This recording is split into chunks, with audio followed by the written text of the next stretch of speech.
Never gonna slow down. Never gonna slow down.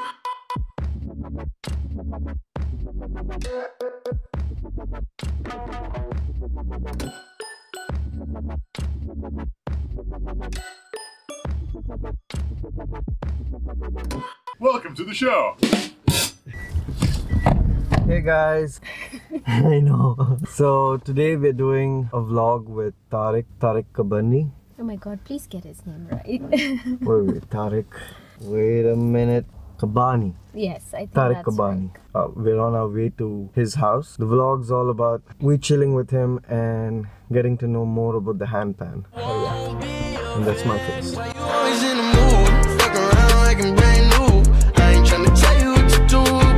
Okay, so guys, so there's small change in plan. We were supposed to meet Tarek at 3 in the afternoon, and I got a voice note from him. My dad wants to do a bit of a family lunch. I'm asking him, I'm like, oh, what do you think's a good time for my people to come over? He's like, well, you know, like 5, 6. I'm like, oh, okay.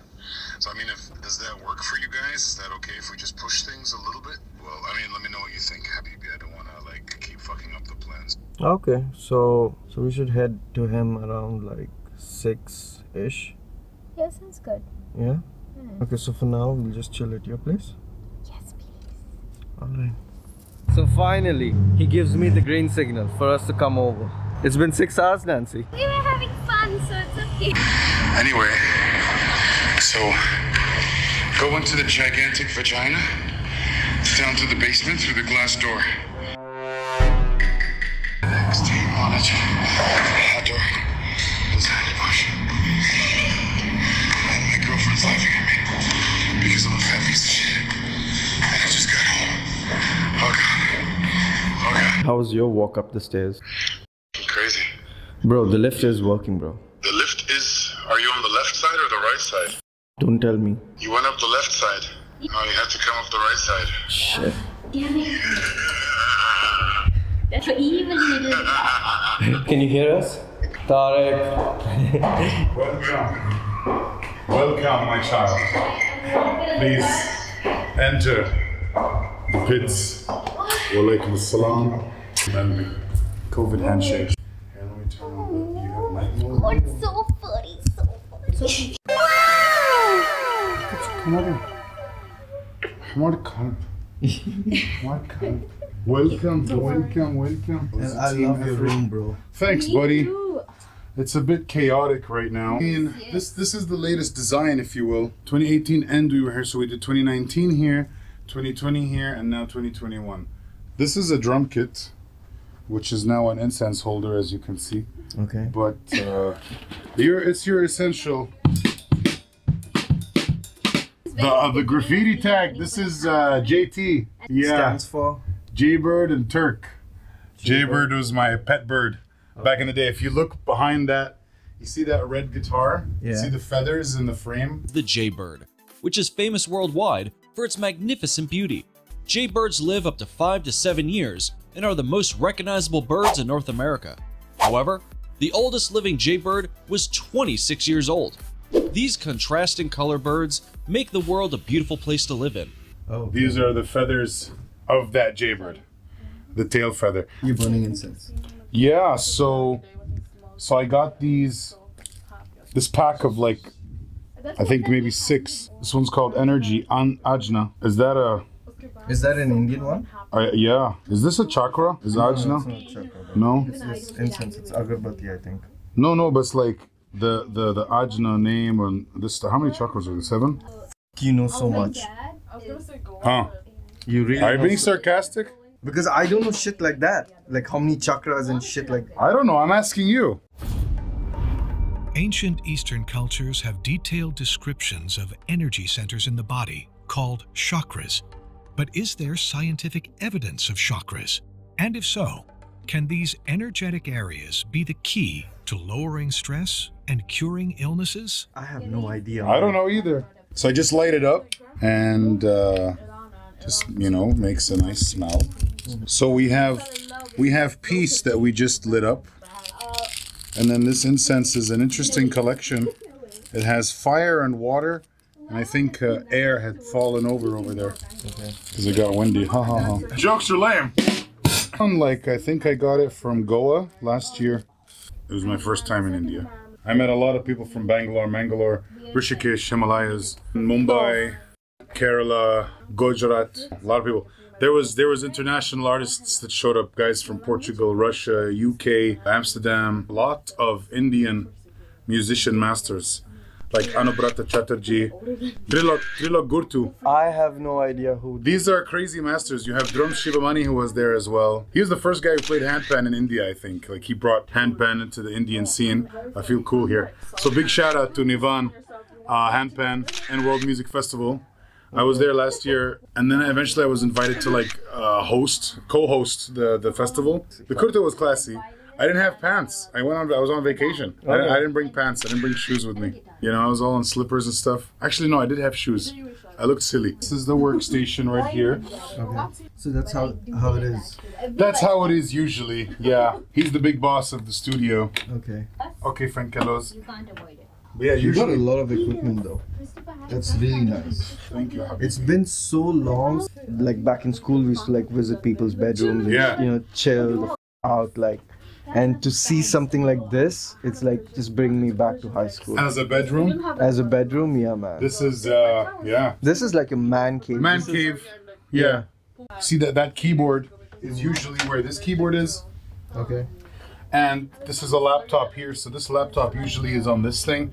Everything's kind of pushed back, and that MIDI keyboard is here. Okay. It's Tarek Kabbani Kabbani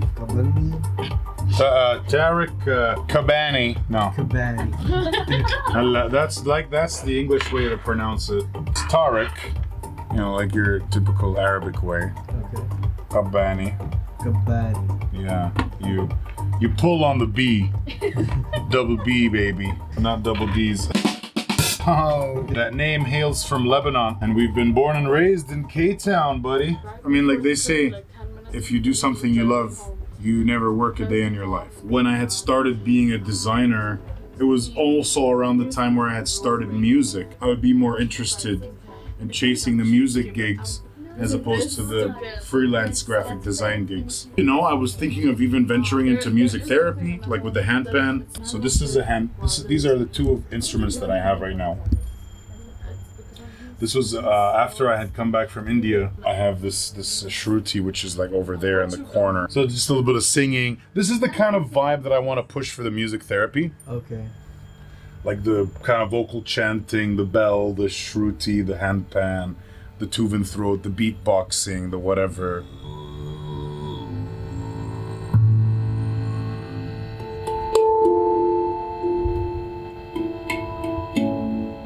You know, like very Om Shanti Shanti, Namaste Babaji. Hey, come on. I appreciate that culture very much. Come on. I was after spending like 10 days in India, I started speaking with an accent. I started bobbing my head. I swear to God, you guys are like, oh, you're so racist doing the Jamaican accent. And then whenever I meet a Jamaican person, I'm like, yo man, what's going on? What do I go on, my Lord have mercy? And they're like, you piece of shit. And cut. How do you know that you had an instrument this way?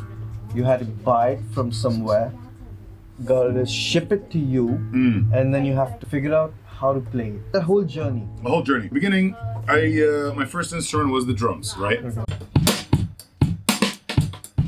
So I'm self-taught as a musician.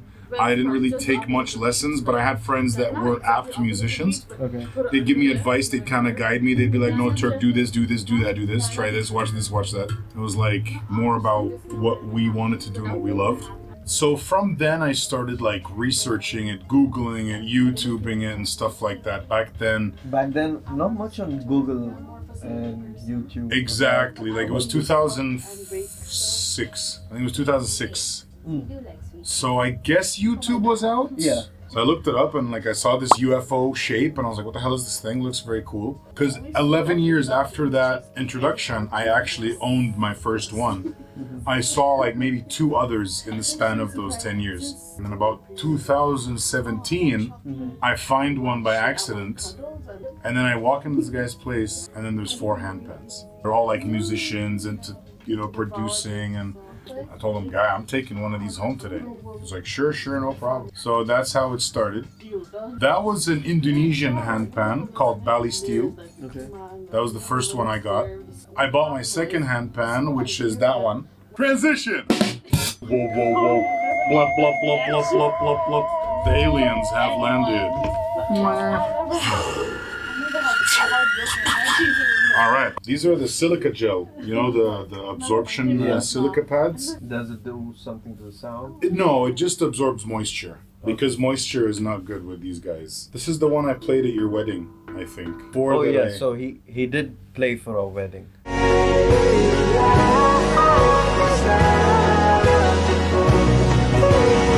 Yeah, I played this guy for their wedding. I'm super interested and stoked about how he kind of got into this whole handpan thing. Yeah, he's gonna play for all of us now. And this one also was like a life teacher. This one helped me get over grudges. That's why I feel like I'm not really ever gonna sell it. There was an intention behind it, a story, a mission. This was like my first kind of legit pan. If I can explain a quick summary of the history of the instrument. This instrument was invented by Swiss. Their instrument or their concept was inspired by an Indian instrument as well as a Caribbean instrument. The ghatam, which is like the clay instrument, the clay pot in like traditional Indian music.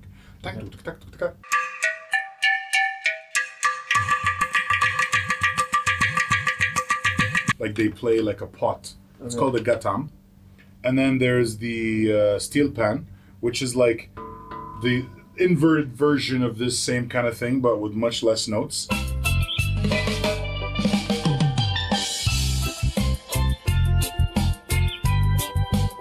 And not played with mallets. The original one was called the hung, which in Bernese Swiss means hand, because the guy Rito Weber, I think, the musician who went up to Felix and Sabina at the time, he said, guys, I want to play a ghatam with different notes with my hands. So they made a multi-timbral or multi-tonal percussion instrument inspired by a clay instrument but using a steel material, using metal. So that's where the tuned ghatam came into play with the original idea of having a tuned metal with notes. So this is an American one. The European handpan scene is very thriving. This is a signature model of a British player called Daniel WAPLES.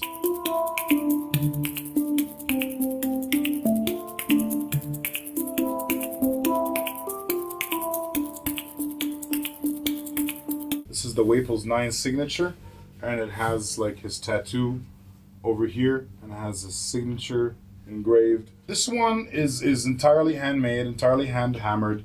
Like you can see the texture is uneven and bumpy and stuff. Made by hand for the hand. By hand for the hand, exactly. That's a nice one. Essentially, in terms of the design of the handpan, you have two shells that have been glued together along the center here. You can hear the notes resonating to my voice. So you have the one bottom shell, which is glued to the top shell. The top shell has hammered out notes, and the bottom shell has the sound hole, or otherwise known as the goo. So this is that was the resonant chamber. So what happens in here is basically your notes resonate off this top side, but then they get more full inside this chamber. It's like, it just gives more of a sound for the note to resonate out of, and gives you more low end out of here. And then you get your highs off of here. This one I think was built in 2013. They need to be retuned by hand, completely, by hammer. So once the scale is designed and fixed, it'll be very hard to change the notes. Maybe you can change the notes a bit higher or a bit lower, but ideally the pan will be staying in its original intended shape and design. So the anatomy of a handpan, real quick, this is the ding, with your central note. Then you have your shoulder that you can strike, and then you have your notes. So these are called tone fields with the dimples inside them. The ding, your shoulder, your rim, your interstitials, your space between the pan, and then at the bottom here, the sound hole, which is your goo. Just a real quick anatomy breakdown of the handpan. I always thought of being a maker, but it's a really long process. I think makers can take a long time and they can also take a really short time. I would say maybe average 2 to 3 weeks of pure focus on that one instrument. The thing is, it needs to be heated, tuned, heated again, tuned again, a couple of different times to really stabilize. When the makers heat the metal, they age it. And by aging it, they make it more hard, more stable. So that like, the more you hit it, it stays in that note, you know? Okay. Yeah, so 9 notes around the ding. And pretty much it changed my life, man. I was on KTV2 twice. Once with the new handpan, once with the old one, which was cool. I was able to flex my old shit and flex my new shit.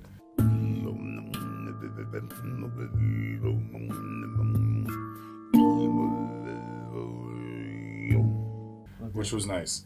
What do you feel when you play the handpan? It's like vibe. I feel a good vibe. Yeah, it does elevate you. Okay. It does elevate you to another place. It really can. If I'm depressed and I play the handpan, would I get some kind of relaxation? I think you might be a little bit less depressed. Okay. But if you suck at the handpan, you might be more depressed. But you know what I do think handpan does appeal to your senses. Emotionally, mentally, spiritually. It is a very organic sounding instrument. It is very much in the vibe of feel-good yoga, meditation, you know, sound healing, sound baths, music therapy, etc. Its uniqueness allows for a broad spectrum of listeners, which is why I think it kind of breaks boundaries.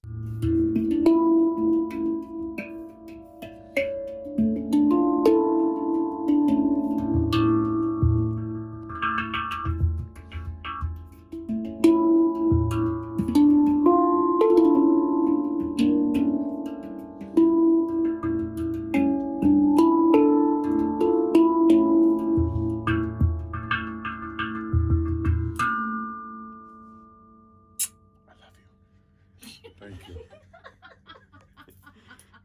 Okay guys, thanks for watching today's vlog on Vlog, the blog, the talk. You know we out here. I want to say this guy's awesome. He's really cool. And these two ladies are really awesome as well. And I wanted to say that you're really awesome right there. You are beautiful. Beautiful person you are. And we'll be seeing you soon. And thank you so much, Chris and Nance, for passing by. Thank you so much. Hayati, man. Good Take vibes, care. good All the vibes. best. Love you. Bye-bye.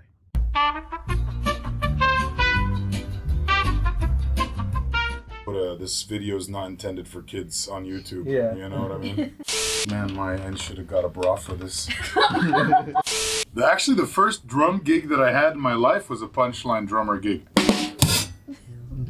I didn't get very far with that job.